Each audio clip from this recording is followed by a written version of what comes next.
আসসালামু আলাইকুম। কেমন আছেন? আশা করি আল্লাহর রহমত আপনারা সবাই ভালো আছেন। আমিও ভালো আছি। নতুন আরেকটা ভিডিও নিয়ে আসলাম আপনাদের মাঝে কিছু তথ্য দেওয়ার জন্য। অবশ্যই আমার এই ভিডিওটা ফার্স্ট দেখবেন। তাহলে অবশ্যই তথ্য পাবেন। দেখেন বাংলাদেশে অনেকে অনেক জাত করে সফলতা পাইছে। বাংলাদেশে ৫-৬টা জাত আছে। তার ভিতরে ভালো মানের জাত হলো লতিকুচু বাড়ির এক।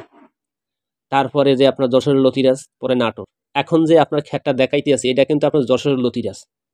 এটা কিন্তু বাড়ির লতিরাজ এক না। ঠিক আছে? আপনি একবার মনোযোগ সহকারে দেখবেন কপালে কিন্তু তিলা নাই। ঠিক আছে? এই ক্ষেত যদি আপনারা করেন, এই চাষ যদি করেন, আপনি সর্বোচ্চ আপনার ফসল দেবে ৪ থেকে ৫ মাস। সর্বোচ্চ ৫ মাস। ৫ মাসের বেশি দেবে না।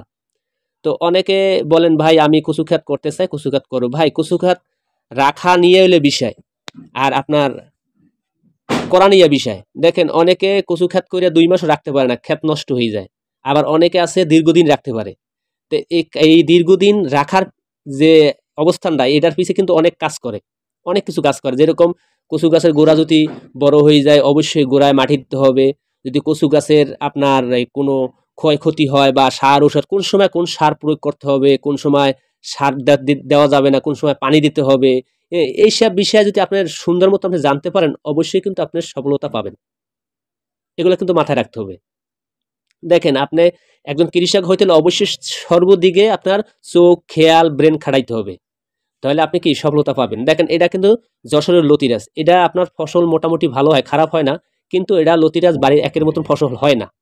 অনেকে বলতে পারেন যে ভাই বাড়ির লতিরাজ একের মতো ফসল হয় না কেন? ভাই বাড়ির লতিরাজ একের মতো ফসল এটা দীর্ঘদিন স্থায়ী থাকে না। আর লতি ভালো হয় মোটামুটি, খারাপ না একেবারে। সপ্তাহে আপনি একবার কাটতে পারবেন না, আপনার ১০ দিন পর একবার কাটতে হবে।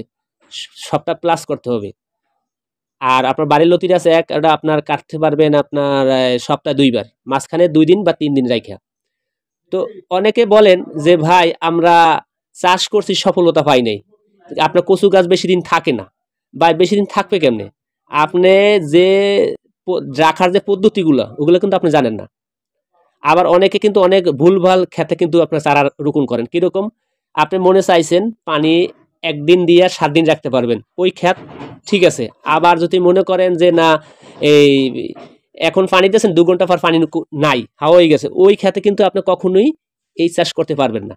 এটা কিন্তু মাথায় রাখতে হবে। এটা 100% মাথায় রাখতে হবে। আপনার এমন একটা ক্ষেতের প্রয়োজন যেখানে আপনি মনে চাইলে পানি দিবেন, মনে চাইলেন জমিন শুকাইবেন। ঠিক আছে? তাহলে আপনি এই ক্ষেতটা কিন্তু সর্বদিকে ভালো। এবার আসেন গাছ রাখা নিয়ে বিষয়।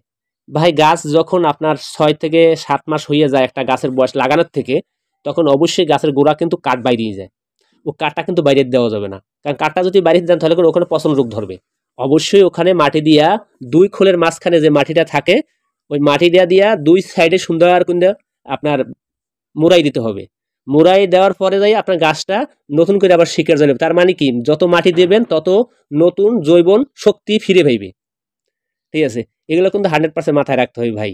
আর যদি আপনি মনে করেন যে না আমি এই মনের খুশির মতন আমি লাগাবো তাহলে কিন্তু হবে না ভাই। কারণ আপনার কচু গাছ কোন সময় কি ঔষধ প্রয়োগ করতে হবে অবশ্যই আপনার জানতে হবে। আর যদি না জানেন তাহলে কিন্তু আপনি ভুল জগতে আছেন। তাহলে কিন্তু কি আপনি সম্পূর্ণ ধরা খাইবেন। দেখেন বাংলাদেশে অনেকে কচু ক্ষেত কইরা লাভবান হইছে। আবার অনেকে লসের ভাগী হইছে। লসের ভাগের ওই যে অনেকে রাখতে পারে না দীর্ঘস্থায়ী, তার কোন সময় কোন সার ঔষধ দেওয়া লাগে ওইটা আপনার দেয় না। তো এই জন্য বলি ভাই লতি কচু বাড়ির এক যদি চাষ করতে চান এবং এই জাত যশোরের লতিটা যদি চাষ করতে চান আমার কাছে আছে, আপনারা যোগাযোগ করতে পারেন। আল্লাহর রহমতে আমি যতটুকু সম্ভব আপনাদের ভালো মানের জাতের চারা দেব।